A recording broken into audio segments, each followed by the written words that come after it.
Good morning, everybody. My name is Sammy Foster, as Carrie said. Whew. I'm a little bit nervous. When thinking about the theme, authentic identity, I dug a little bit deep, and I dug into a little bit of, I don't want to cry early, sorry. I dug into some authentic emotions. I dug a little bit deeper into my story, and about things that make me to my essence. I'm sorry, please excuse me. It's a little bit emotional, so if I if I cry a little bit, please bear with me. Whew. Okay.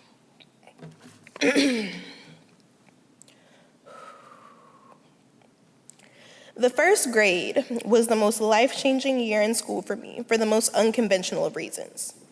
While all of my classmates were concerned with the fact that nap time no longer existed and who our teacher would appoint to be the line leader of the week, I was more worried with matters that reach into my 6-year-old maturity.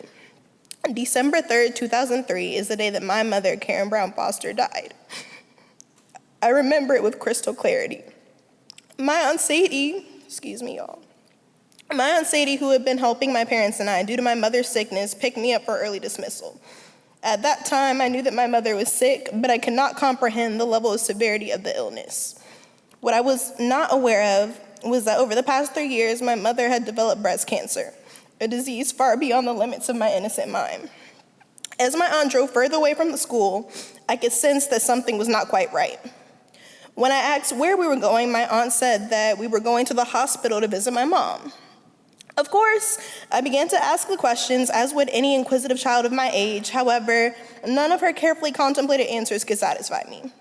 As we drove in silence, I began to play with the barrettes in my hair, snapping them open and closed to try to calm my nervous energy. When we finally got to the hospital, my aunt walked me to my father, who was standing outside of my mother's room.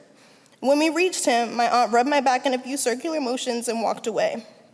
I looked up at my father, who was trying to keep his composure on the outside, but was crying out in grievance on the inside. When he led me into the room, he said, "Sweetie, Daddy loves you with all his heart.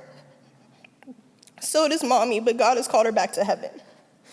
Upon hearing these words, I couldn't quite comprehend what that meant. It wasn't until I went into my mom's room that I finally understood what was going on. My mother was sleeping, and she simply was not going to wake up no matter how much I pleaded, cried, or yearned for her. This, however, is when I had to start maturing at an early age. At that point, I began to look at the glasses half full instead of looking at it half empty. Instead of letting the fact that I was robbed of my mother consume me, I had to think about the fact that she wasn't suffering anymore. Instead of beating myself up because I didn't even have the chance to say goodbye, I had to believe that my mother was in a better place than what this cold, cruel world was becoming. Most importantly, instead of thinking about how every day that I would wake up without a mother, of all the memories that we wouldn't have together, and of how it seemed as though the kids around me appeared to be going home to 2 parents, I had to remember that when all odds are against me, God will lead me in the right direction. Having faith has taught me that even though I lost my mother physically, her spirit will live on forever in my heart and watch over me as I venture through the journey of life. Holding this realization near and dear to me is what ended up helping me through some tough situations. At the age of 8, God brought another woman into my life, and she raised me like I was her own child. We didn't always agree and didn't have the easiest relationship like most mothers and daughters, but she did bring structure into my life. She helped make me the disciplined person I am today, because let me tell you, I was a rambunctious child. She also was able to open up my life to new cultural experiences and was an influential figure in my family moving to Washington, D.C. When she and my father were married, I finally felt as though my life was starting to become complete again, but our triumph was short-lived.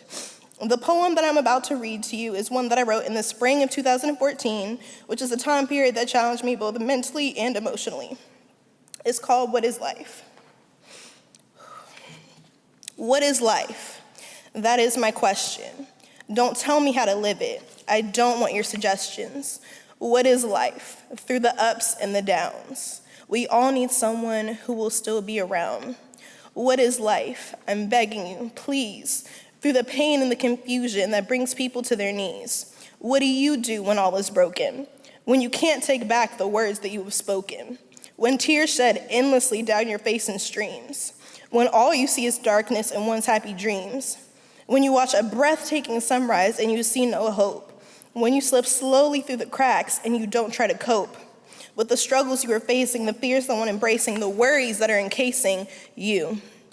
Just one person standing all alone, singing sad songs, dying on the inside, thinking I can't go on, torn between what is seen and unseen, struck by the known and unknown, questioning the truth and the lies, not knowing what to do, so you live on standby, waiting and thinking and judging. But now it is not just only you. Others are impacted by your decisions too. They're watching, their eyes are on you like a hawk. They're waiting, but soon there's no time left to be bought. And you're still sitting there thinking, what do I do? What can I do? What should I do? The thoughts surround you with aggression. From them, there is no protection, spinning your mind in countless directions. So what is life? And what does mine come to? I still don't know, but there is nothing that I can undo. At this time of my life, I turned to poetry and used this poem to express thoughts and feelings that I was too scared to just say outright. It was the embodiment of my thoughts, my anxieties, my desperations, and my overall state of being. When I wrote this poem, my parents were going through a divorce, and being an only child, I was unintentionally placed into the middle of it. It was more often than not that I thought that my presence was strong enough to be the glue that held our family together, and it worked for the years leading up to their separation, but I alone could not patch up their relationship. It was not my place to do so, but I felt a personal responsibility to attempt in my best efforts to keep my family from falling apart for the second time in my life. I initially fought for this as much as I could because I'd already lost one mother, and the thought of losing another took me to a dark place that I didn't think that I was emotionally stable enough to handle. Then I realized that everything happens for a reason, and I had to let my parents do what they needed to do, even if it meant getting a divorce. It was a difficult conclusion to come to, and the end result was not pretty, as I'm sure that you can imagine, but enduring another hardship within my immediate family is what made me stronger. Events such as these can either make you or break you, and it's all about the perspective in which you can perceive them.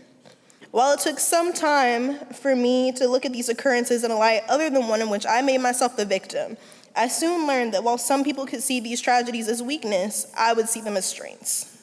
This is what made me who I am today, and I'm proud of that person. In the fall of 2015, I set off on a new path to attend Elon University on a presidential scholarship while having graduated from School Without Walls, the #1 school in the District of Columbia with a 3.75 unweighted GPA. The Elon experience has been a unique one that I don't believe I would have gotten at another school. And while the school has put me through numerous trials and tribulations, it really has helped me grow tremendously. Freshman year Sammy is very different than senior year Sammy. And while it's been a long 4 years, I've learned so many lessons. The most important consists of learning to put myself first, knowing that it's okay to say no, and taking things one day at a time. With that being said, I'm currently on track to graduate magna cum laude and follow my aspirations of becoming a clinical mental health counselor with a focus on rehabilitation. This career path will allow me to provide therapeutic services to cancer patients, along with their families as they undergo their various treatments, and will enable me to offer professional assistance to others who are going through experiences similar to what I went through as a kid. My road to success, however, would be nothing without the love and support of my father. He's been there for me since August 24th, 1997 at 9:39 in the morning, when I came into this world, and he hasn't once turned his back on me. Even though God called my mom back to heaven earlier than expected, he provided me with the best father that a girl could possibly ask for. I have more love, gratitude, and respect for my father than I do for anyone else in this entire world. So Dad, when you see this, thank you for everything. I promise that I'll continue to make you and Karen proud. Peace, love, and blessings.